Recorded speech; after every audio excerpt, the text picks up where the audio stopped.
Association for Business Economics. And we are very grateful for that engagement.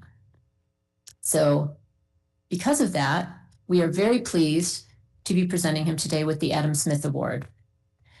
The Adam Smith Award is NABE's highest honor, and it was named for the 18th century Scottish philosopher and economist whose ideas about economics led to the growth of modern capitalism. And this award has been given annually by NABE since 1982.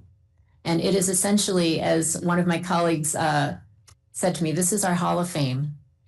Past recipients include several Fed presidents and prestigious economists across the spectrum, including Janet Yellen and Ben Bernanke, as well as Arthur Laffer, Susan Athey, and going a little bit further back, William Poole from the Federal Reserve Bank of St. Louis, and Lawrence Klein, who won the award in 2004. We are very pleased today to be awarding this honor to Jerome Powell. Jerome Powell's exemplary leadership as chair of the Federal Reserve, especially in navigating the complexities of monetary policy during challenging times, has had a profound and lasting impact on both the U.S. economy and the global financial system. Under his stewardship, the Federal Reserve has effectively managed unprecedented economic challenges, including the COVID-19 pandemic, by taking a thoughtful and data-driven approach to monetary policy setting. His decisive actions to support economic recovery, promote financial stability, and ensure a resilient financial system have demonstrated an unwavering commitment to U.S. economic growth and well-being. The strength of his leadership has also earned him the respect of policymakers, economists, and business leaders worldwide. His work, particularly in the areas of monetary policy, financial regulation, and economic resilience, absolutely align with the ideals of the Adam Smith Award. He has consistently applied foundational economic principles to address real-world challenges, upholding the Federal Reserve's high standards of sound economic management and transparent policymaking in the process. So with that, I am very pleased to welcome to the stage Chair Jerome Powell. Thank you.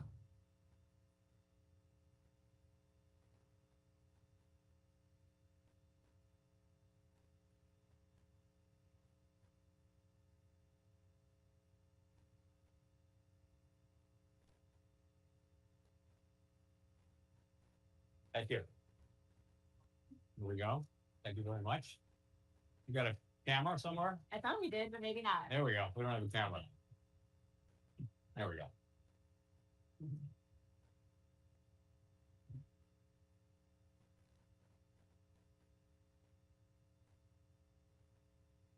Thank you. Thank you so much.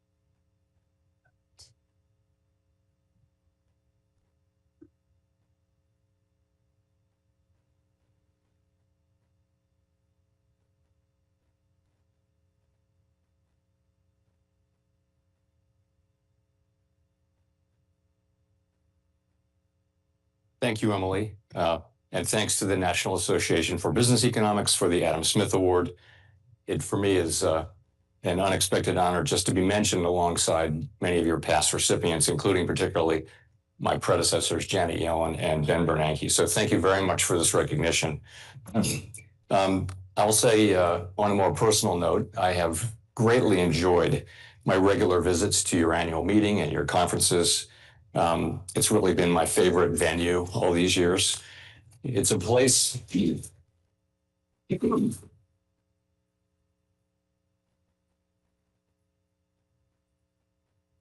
This is a place where we can talk about economic issues and not worry that someone's eyes might glaze over.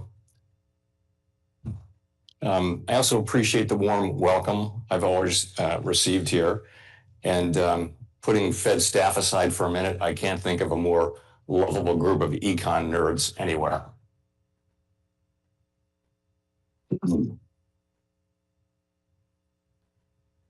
So thank you again for this prestigious award. And for the opportunity to speak to you here today. So, as we all know, monetary policy is more effective when the public understands what the Federal Reserve does and why. With that in mind, I hope to enhance understanding of one of the more arcane and technical aspects of monetary policy, the Federal Reserve's balance sheet. A colleague recently compared this topic to a trip to the dentist, but I found that comparison somewhat unfair to dentists. So today I'll discuss the essential role that our balance sheet played during the pandemic, along with some lessons learned. I'll then review our ample reserves implementation framework and the progress we've made toward normalizing the size of our balance sheet. And I'll conclude with some brief remarks on the economic outlook. So, one of the primary purposes of a central bank is to provide the monetary foundation for the financial system and the broader economy. This foundation is made of central bank liabilities. On the Fed's balance sheet, the liability side of the ledger totaled $6.5 trillion as of October 8, and three categories account for roughly 95% of the total. First, Federal Reserve notes, that is physical currency, totaled $2.4 trillion. Second, reserves, funds held by depository institutions at Federal Reserve banks, totaled $3 trillion. These deposits allow commercial banks to make and receive payments and meet regulatory requirements. Reserves are the safest and most liquid asset in the financial system, and only the Fed can create them. The adequate provision of reserves is essential to the safety and soundness of our banking system, the resilience and efficiency of our payment system, and ultimately the stability of our economy. Third is the Treasury General Account, or TGA, currently at about $800 billion, which is essentially the checking account for the federal government. When the Treasury makes or receives payments, those flows affect dollar for dollar the supply of reserves or other liabilities in the system. The asset side of our ledger consists almost entirely of securities, including $4.2 trillion of U.S. Treasury securities and $2.1 trillion of government-guaranteed agency mortgage-backed securities, or MBS. When we add reserves to the system, we generally do so by purchasing Treasury securities in the open market and crediting the reserve accounts of the banks involved in the transaction with the seller. This process effectively transforms securities held by the public into reserves, but does not change the total amount of government liabilities held by the public. So, the Fed's balance sheet serves as a critical policy tool, especially when the policy rate is constrained by the effective lower bound, or ELB. When COVID-19 struck in March 2020, the economy came to a near standstill and financial markets seized up, threatening to transform a public health crisis into a severe, prolonged economic downturn. In response, we established a number of emergency liquidity facilities. Those programs, supported at the time by Congress and the administration, provided critical support to markets and were remarkably effective in restoring confidence and stability. At their peak in July 2020, loans from these facilities totaled just over $200 billion. Most of these loans were quickly unwound as conditions stabilized. At the same time, the market for U.S. Treasury securities, normally the deepest and most liquid market in the world and the bedrock of the global financial system, was under extraordinary pressure and on the verge of collapse. We used large-scale purchases of securities to restore functionality to the Treasury market. Faced with unprecedented market dysfunction, the Fed purchased Treasury and agency securities at an extraordinary pace in March and April of 2020. These purchases supported the flow of credit to households and businesses and fostered more accommodative financial conditions to support the recovery of the economy when it ultimately came. This source of policy accommodation was particularly important as we had already lowered the federal funds rate close to zero and expected that it would remain there for some time. By June 2020, we slowed our purchase pace to a still substantial $120 billion per month.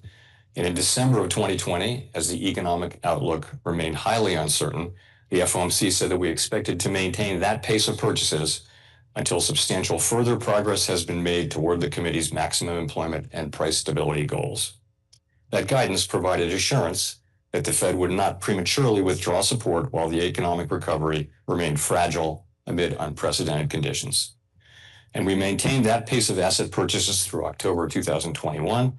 By then, it had become apparent that elevated inflation was not likely to go away without a strong monetary response. At our meeting in November 2021, we announced a phase-out of our purchases, and at our next meeting in December, we doubled the pace of that taper and said that asset purchases would conclude by mid-March of 2022. Over the entire period of purchases, our securities holdings increased by $4.6 trillion.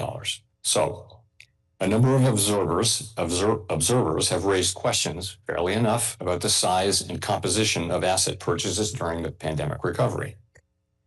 Throughout 2020 and 21, the economy continued to face significant challenges as successive waves of COVID caused widespread disruption and loss. During that tumultuous period, we continued to purchase in order to avoid a sharp, unwelcome tightening of financial conditions at a time when the economy still appeared to be highly vulnerable.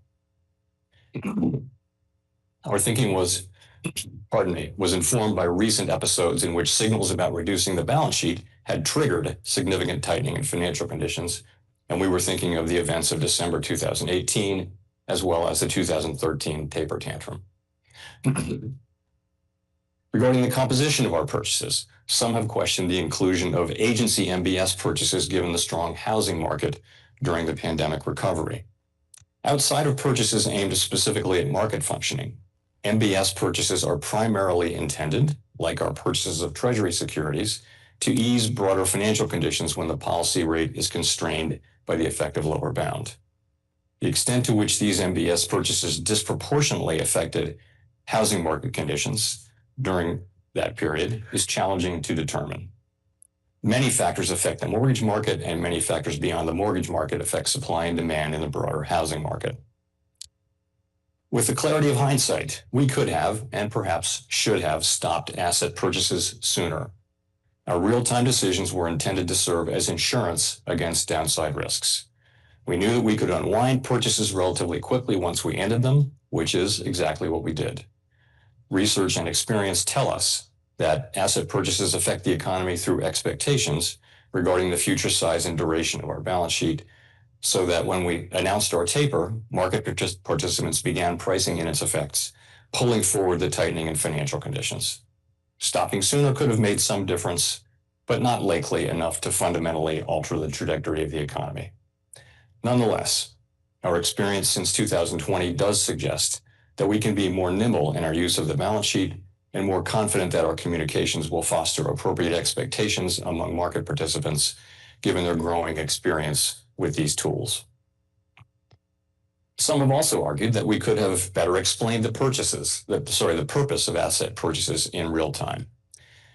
There's always room for improved communication, but I believe our statements were reasonably clear about our objectives, which were to support and then sustain smooth market functioning and to help foster accommodative financial conditions. Over time, the relative importance of those objectives evolved with economic conditions, but the objectives were never in conflict. So at the time, this issue appeared to be a distinction without much of a difference. That's not always the case, of course. For example, the March 2023 banking stress led to a sizable increase in our balance sheet through lending operations. We clearly differentiated these financial stability operations from our monetary policy stance. Indeed, we continued to raise the policy rate through that time. Turning to my second topic, our ample reserves regime has proven highly effective, delivering good control of our policy rate across a wide range of challenging economic conditions, while promoting financial stability and supporting a resilient payment system.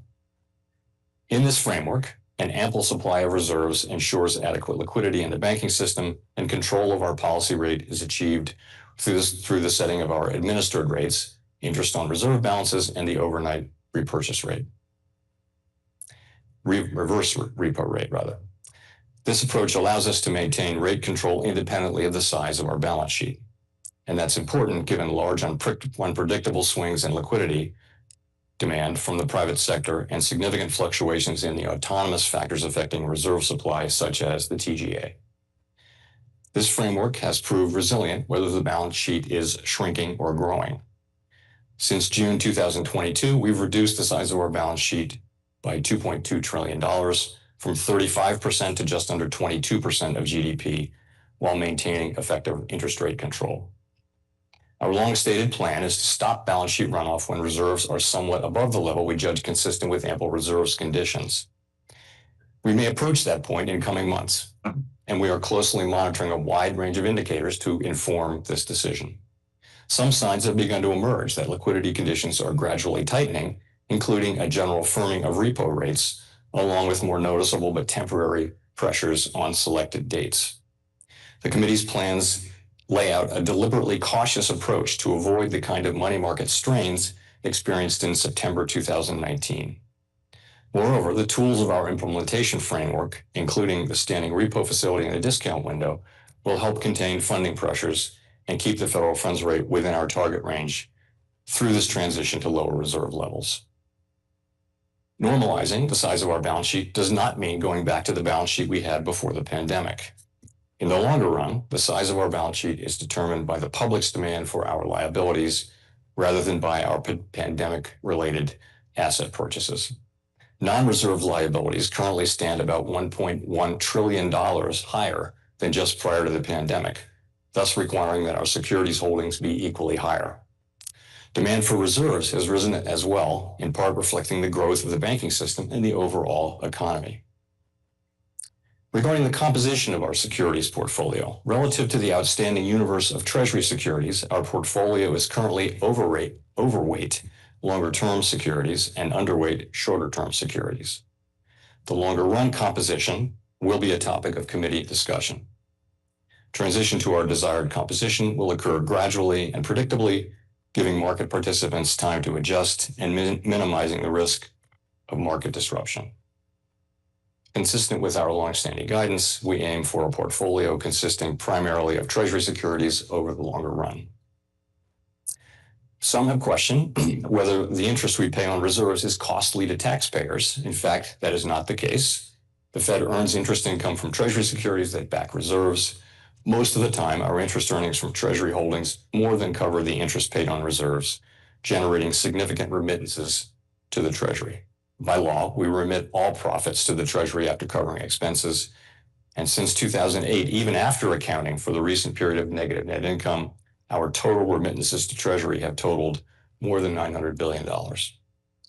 While our net interest income has temporarily been negative due to the rapid rise in policy rates to control inflation, this is highly unusual. Our net income will soon turn positive again, as it typically has been throughout our history. Of course, having negative net income has no bearing at all on our ability to conduct monetary policy or meet our financial obligations. If our ability to pay interest on reserves and other liabilities were eliminated, the Fed would lose control over rates. The stance of monetary policy would no longer be appropriately calibrated to economic conditions and would push the economy away from our employment and price stability goals. To restore rate control, large sales of securities over a short period of time would be needed to shrink our balance sheet and the quantity of reserves in the system. The volume and speed of these sales could strain Treasury market functioning and compromise financial stability. Market participants would need to absorb the sales of Treasury securities and agency MBS, which would put upward pressure on the entire yield curve, raising borrowing costs for the Treasury and private sector. Even after that volatile and disruptive process, the banking system would be less resilient and more vulnerable to liquidity shocks. The bottom line is that our ample reserves regime has proven remarkably effective for implementing monetary policy and supporting economic and financial stability. So I will close with a brief discussion of the economy and the outlook for monetary policy. Although some important government data have been delayed due to the shutdown, we routinely review a wide variety of public and private sector data that have remained available. We also maintain a nationwide network of contacts through the reserve banks who provide valuable insights, which will be summarized in tomorrow's beige book. Based on the data we do have, it's fair to say that the outlook for employment and inflation does not appear to have changed much since our September meeting 4 weeks ago. Data available prior to the shutdown, however, show that growth in economic activity may be on a somewhat firmer trajectory than expected. While the unemployment rate remained low through August, payroll gains have slowed sharply, likely in part due to a decline in labor force growth due to lower immigration and lower labor force participation. In this less dynamic and somewhat softer labor market, the downside risks to employment appear to have risen. While official employment data for September are delayed, available evidence suggests that both layoffs and hiring remain low and that both households' perceptions of job availability and firms' perceptions of hiring difficulty continue their downward trajectories. Meanwhile, 12-month core PCE inflation was 2.9% in August, up slightly from earlier this year, as rising core goods inflation has outpaced continued disinflation in housing services. Available data and surveys continue to show that goods price increases primarily reflect tariffs rather than broader inflationary pressures. Consistent with these effects, near-term inflation expectations have generally increased this year, while most longer-term expectation measures remain aligned with our 2% goal. Rising downside risks to employment have shifted our assessment of the balance of risks. As a result, we judged it appropriate to take another step toward a more neutral policy stance at our September meeting. There is no risk-free path for policy as we navigate the tension between our employment and inflation goals. This challenge was evident in the dispersion of committee participants' projections at the September meeting. And I'll stress again that these projections should be understood as representing a range of potential outcomes whose probabilities evolve as new information informs our meeting-by-meeting approach to policymaking. We'll set policy based on the evolution of the economic outlook and the balance of risks rather than following a predetermined path. And with that, thank you again for this wonderful award and for inviting me here today. I look forward to our discussion. Thank you.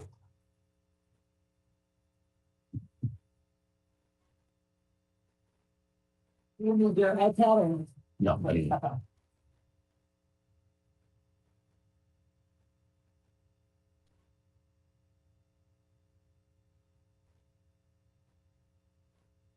Thank you, Chair Powell, for the excellent remarks in the Adam Smith address. And we will have about half an hour for questions. So Sounds like a long should time. have talked longer.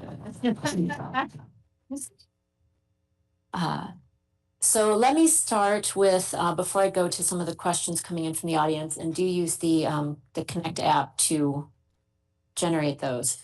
You have said, and you repeated again here, that there are no risk-free paths for the Fed now. So in light of that, and in particular, with where the recent inflation data are running, let me group this with some of the questions that we're seeing coming in on the app as well. Obviously, always data dependent. But thinking about the dual mandate of maximum employment and price stability, how concerned are you that if the rate of pass-through of tariffs is slower, that might begin to look like more persistent inflation, as opposed to a one-time, as if the tariff adjustment came through all at once, and then it would be quite clearly a one-time price level shift? So that's certainly a risk. As I mentioned, there really isn't a risk-free path now, since it appears that inflation is running above our target and appears to be continuing to increase quite gradually, but increase. It's still on the way up. So there's a risk there that would lend to greater persistence. But now the labor market has demonstrated pretty significant downside risks as payroll jobs have declined, and both the supply and demand for labor has declined quite sharply. So those two states of affairs for our two goal variables, call for different monetary policy responses. So as they come more into balance, I think the idea has been that policy should move from being tight to some degree to being more neutral as those two things balance out. But it is clear, though, that if we move too quickly, then we may leave the inflation job unfinished and have to come back later and finish it. And if we move too slowly, there may be unnecessary losses, painful losses in the employment market. So we're in the difficult situation of balancing those two things. I think for the last few months, we've been able to maintain a restrictive stance because the labor market was still pretty solid. I think that the data we got right after the July meeting showed that, which adjusted back all the way through May, showed that the labor market has actually softened pretty considerably and puts us in a situation where the two risks are closer to being in balance. Let's move to the other risk then and talk about employment a little bit. We had Anna Paulson here yesterday, and she spoke about the break-even unemployment or break-even employment growth rate. And that's a question from the audience as well. So I believe she said that it's certainly lower than it was, and the standard error around those estimates probably includes some numbers that might even be negative. Where do you see the monthly break-even employment growth rate at this point? I'm not going to try to give you a pinpoint number, but as you pointed out, the standard error around these things is 50,000 plus or minus, something like that. And that would certainly, I think the range of plausible numbers for the break-even rate is probably does go below zero, accounting for those standard errors. It's clearly come down a great deal, and that's what's so challenging about this is that both supply and demand in the labor market have come down so sharply, so quickly, and the fact that the unemployment rate has barely moved is kind of remarkable in and of itself, and suggests that they're moving at roughly the same pace. Although, of course, the unemployment rate has ticked up, which suggests that demand is moving a little faster than supply. I wouldn't want to point to a specific number other than to say that it's come way down. And there are many, many estimates out there. By the way, there are many ways to calculate it, so you're going to get different estimates.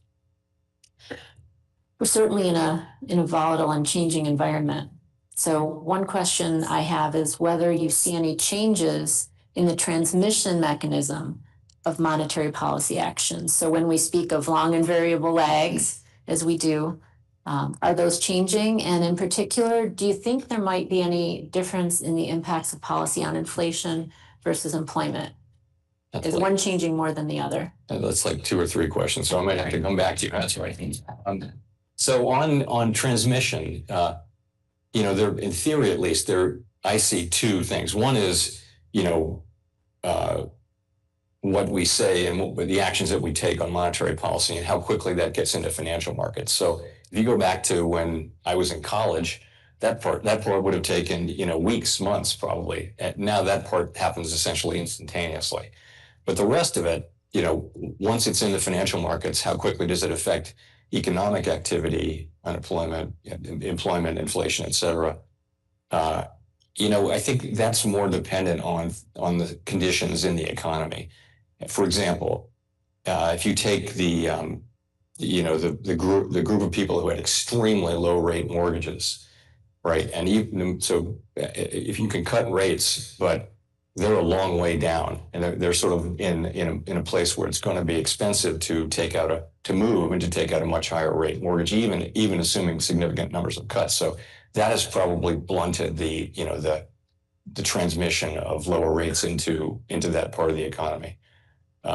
But overall, I think it still works the way we think it works, which is, long and variable lags means a lot of uncertainty about how it's being affected. I think the last part of your question, the lore has been that inflation and employment come later.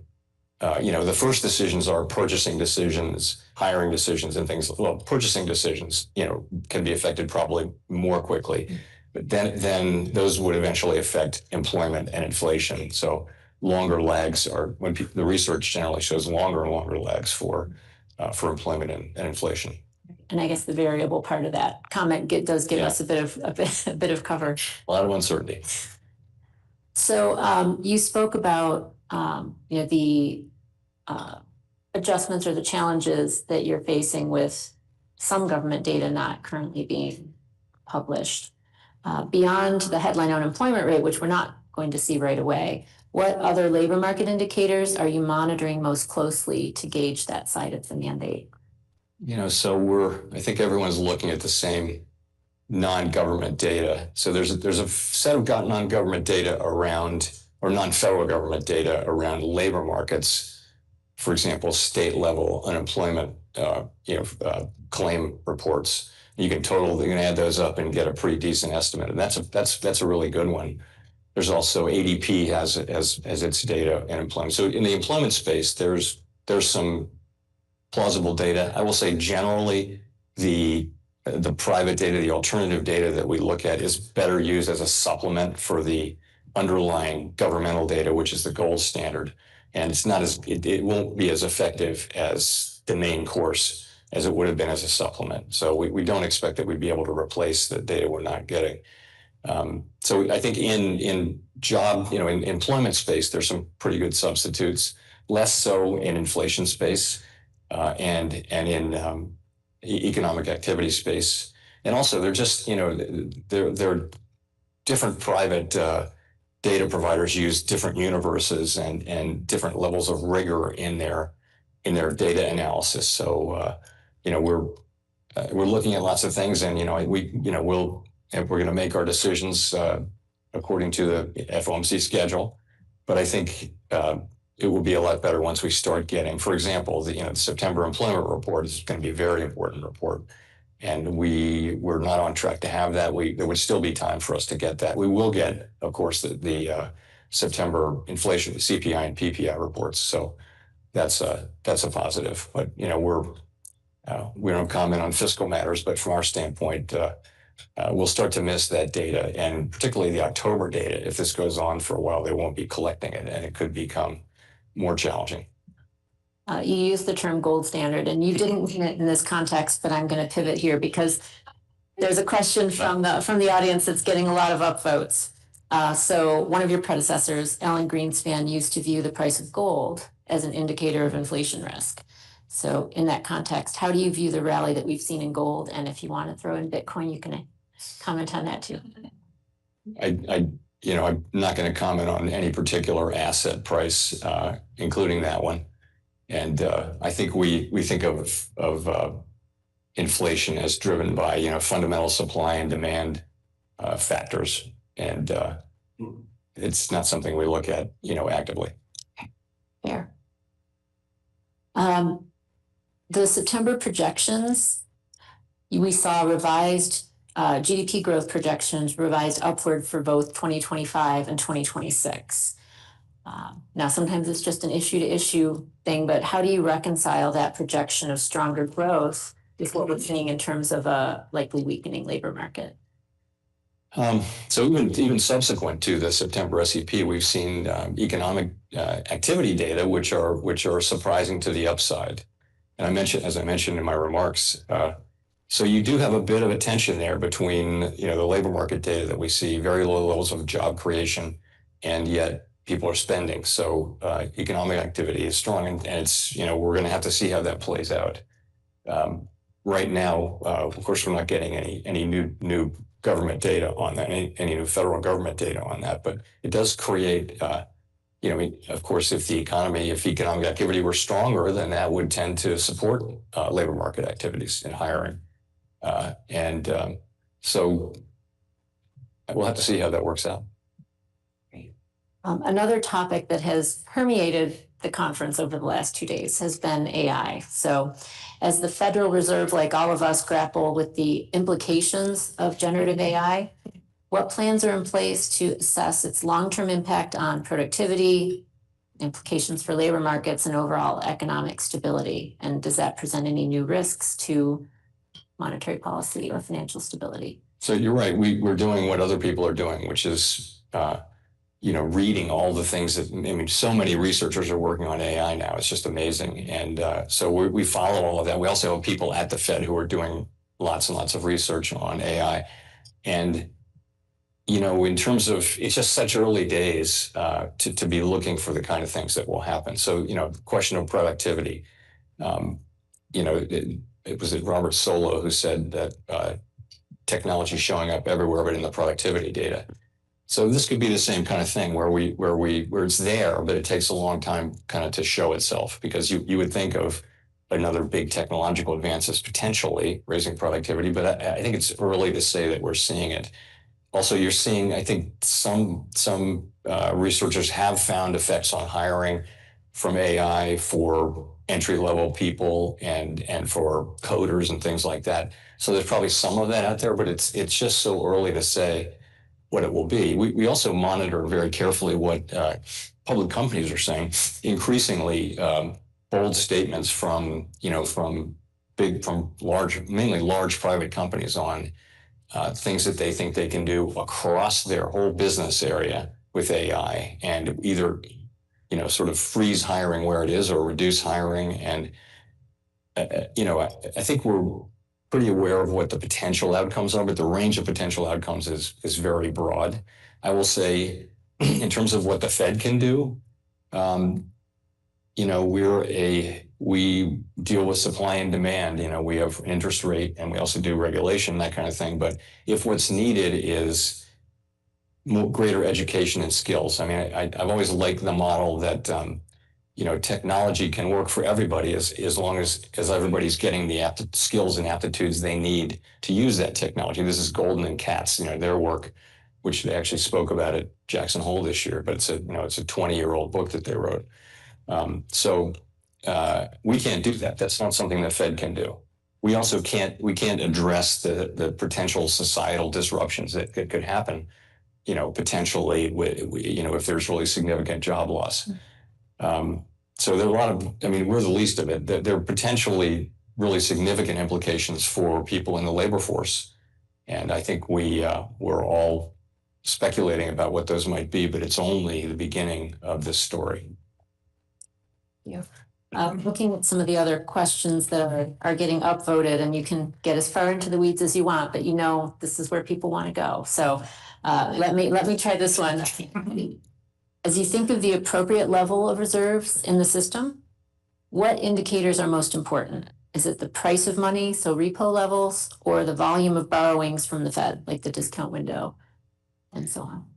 So we have a nice spider chart and 5 main indicators, one of which is sort of repo levels.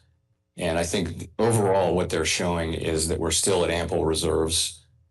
Abundant reserves. We're still at abundant reserves, meaning above our goal of ample reserves, a little bit above ample reserves. So, but we're beginning to see, you're starting to see a little bit of tightening in money market conditions, particularly repo rates have moved up. And those are the things we're going to be watching. So we think we're still at abundant, and we're, you know, the pace of runoff is now very, very slow. So we're going to be watching all those factors very carefully. And we're not so far away now, but there's a ways to go. I think we're not going to get away without addressing this one. So I'll try to, again, group some of these together. First, there's definitely appreciation from the audience and your ability to try to remain above the political fray. And I think also, and as in your remarks, you said gradually and predictably, and that sounds really nice right about now. But with that ongoing scrutiny of the policy decisions of the Fed, what measures is the Federal Reserve taking, and are you taking, to ensure and demonstrate the continued independence in setting monetary policy? So the main thing we can continue to do is to do our work the way we've always done it, which is, you know, think really carefully about evolving economic conditions and the evolving outlook and the balance of risks, and try to make good decisions to best serve, you know, the American public, and then explain those decisions and talk about them in a way that makes sense and is grounded in the data and our overall approach.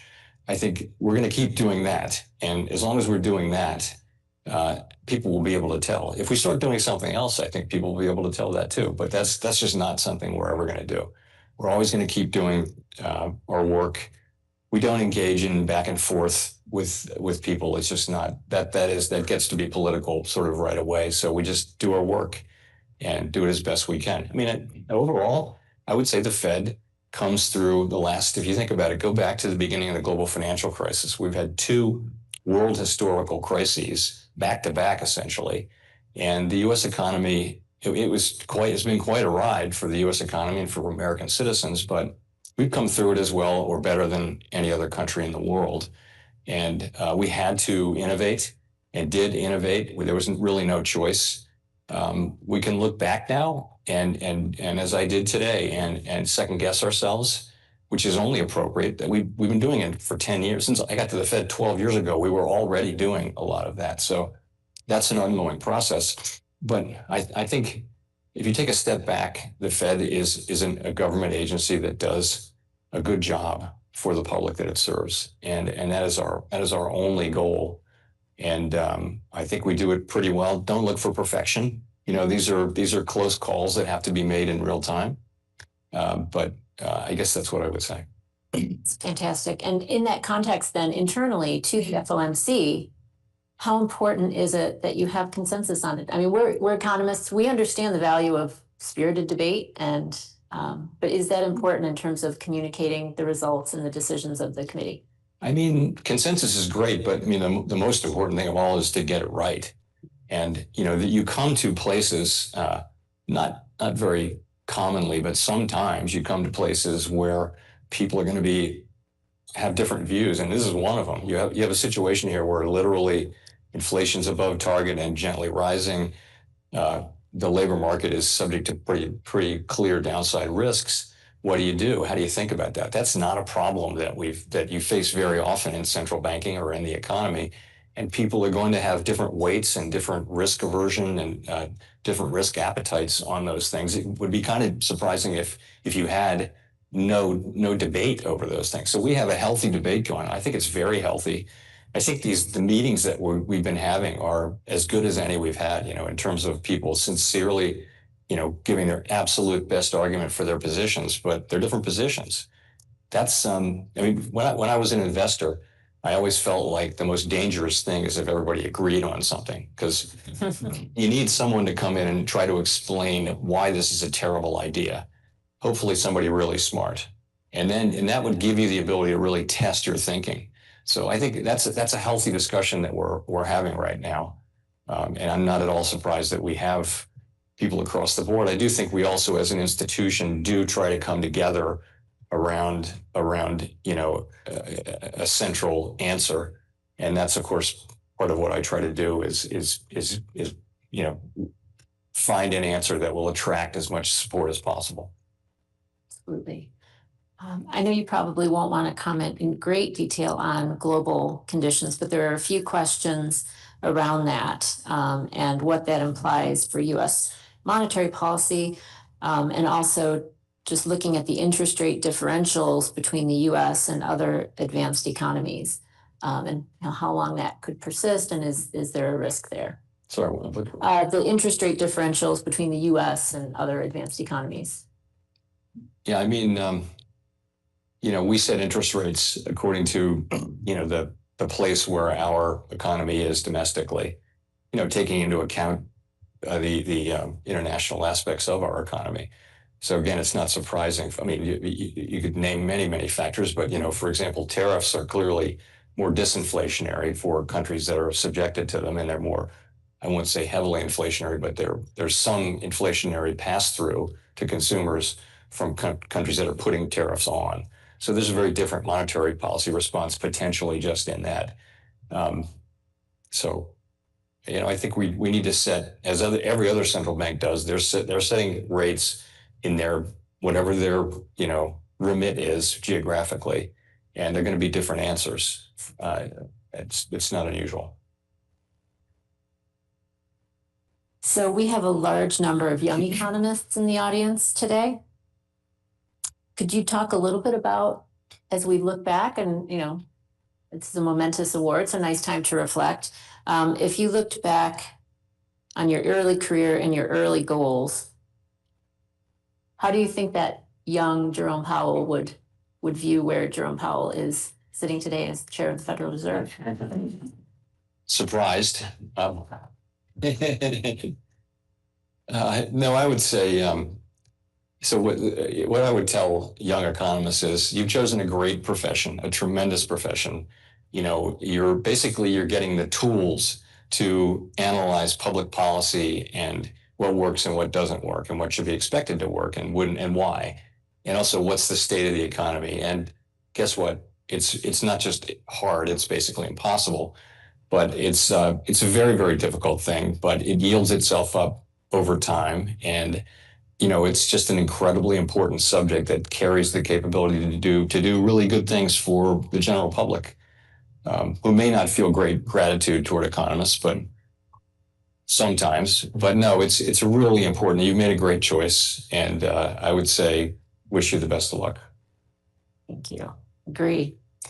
Okay, we'll do a little bit of a lightning round here. We have about 5 minutes left, so I'll ask a bunch of questions that you may not want to get into great detail on anyway. Yeah. So some of these are pretty straightforward, but so we talked quite a bit about labor markets, but we have not specifically asked the question about the effect of immigration policies on labor supply. How restrictive do you think that current policy is, and is that something that will just current immigration policy? Yeah. Yeah. Let me start by saying that we don't have a view on immigration. It's not our job to have a view. So we take that as completely, it is what it is. We take it as it arrives. More, I'd say, stronger policy than most people had expected. We've seen very sharp decline in growth of the labor force and in people entering the country, and yeah, I think you're only beginning to see the strength of that policy too. There's more expulsions; those are rising, and that kind of thing. So yeah, that's a big economic factor. So that will mean fewer people to work. You have anecdotal evidence of industries that are just having a hard time finding people. You don't see it in wages or anything like that at this point. You don't see, at least in the aggregate, you don't. But yeah, it's going to be a really important economic fact because that's new people who come into the workforce. They create their supply, but they also create demand. They create their own demand, and again, from our standpoint, we're just our job is to achieve maximum employment or maximum sustainable employment. And that will depend both on the supply of workers and the demand for workers. Back to the balance sheet, some questions. Again, I'll kind of try to group these together around mortgage-backed securities and housing affordability. Again, not directly part of the dual mandate, but would the Fed ever look at any specific actions with regard to MBS to address mortgage rates or affordability for housing? The answer is, look, we look at overall inflation and we don't target housing prices. And also I don't know how you would, we would certainly not engage in mortgage-backed security purchases as a way of addressing mortgage rates or housing directly. That's not what we do. We do have, as I mentioned, a very large amount of mortgage-backed securities, and they're running off, but they run off pretty slowly. Fair. Question on the beverage curve. Maybe that's not a lightning round question, but let's try it. So do you think that the shift in the beverage curve is a structural shift or just a blip? I think it's, you're at a place where, further declines in job openings might very well start to show up in unemployment. You've had this amazing time where you came straight down, but I just think you're going to reach a point at which unemployment starts to go up, and we haven't really. We may be hitting that now, but it's been remarkable how that line it just comes down, and which has been really a great part of the recovery. All right. Well, we have just a couple minutes left. I think we'll end with maybe another sort of philosophical question. Michael Barr spoke to the policy conference in 2024, I believe it was, and he gave some advice to economists. What would your advice be to the economists in the room in terms of how we can best serve the challenges that are facing us collectively in this moment? I'm inclined to say keep your heads up. It's a time when people are challenging expertise, and I think it's a distinguished profession. It's a very high order profession, and you should be proud of your work and keep at it. Ultimately, we're learning about how the economy works and how society works. Our understanding is so basic and so uncertain, really, still after all these years. But you got to think we're making some progress and doing some good, and imposing sort of an analytical framework around the kind of decisions people make about the economy. So I just want to give you a vote of support and say keep at it. And likewise, NABE supports you.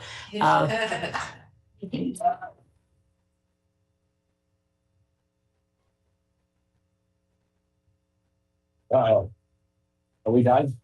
We're done. Thank you so much. Thank you. Thank you. Thank you very much.